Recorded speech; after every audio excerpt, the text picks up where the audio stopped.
In this video, I'm going to give you 3 strategies for improving your chord changes, because that's really the first big hurdle that beginning guitar players face. So we're going to need a close-up for this.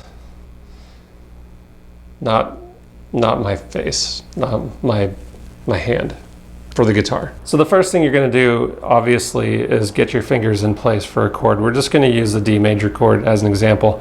And the first thing you want to do after you get your fingers on there is you're going to slowly move your fingers off of the frets and just let them hover over that chord shape just for a second, and then put them back down.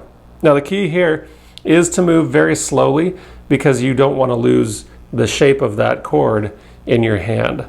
So you're just going to do this very slowly. Most people don't do this slow enough. Most of my students, when I first show them this, they move too fast and they lose the shape.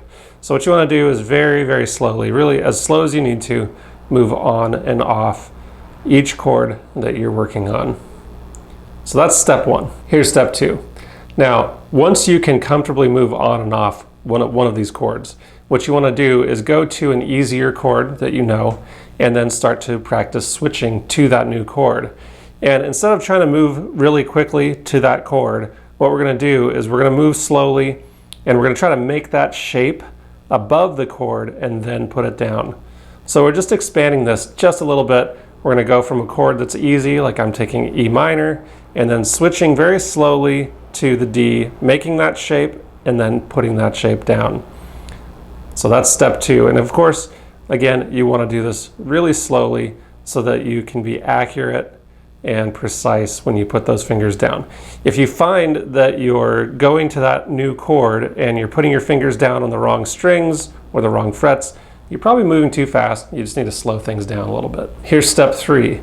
It's very similar to step 2. We're going to take those same 2 chords, so an easy chord like E minor and then the more difficult chord, and you're going to try to move, again, slowly, but you're not going to try to pause in between putting those fingers down.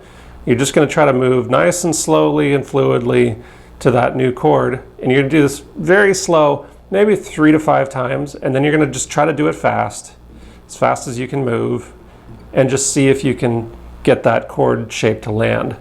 Now, that's going to be difficult the first time you do that, but what you're going to do now is you're going to switch between step 2 and step 3. You can also go back to step 1 if you need to.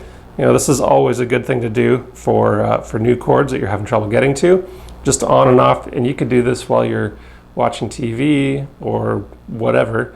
And then you do step 2 again, stop, hover, put that chord down, then go back, move slowly, hover, put that down. That's step 2. And then step 3, you're just trying to move slowly and fluidly 3 to 5 times. And then as fast as you can, again, maybe 3 to 5 times. That's your test. That's to see how good you're doing, and if you need to go back to step 1 and 2. Hope you found those tips helpful. Let me know in the comments what you think. I also have a chord fluency home study course that's going to be coming out pretty soon. I'll have more info about that in the future.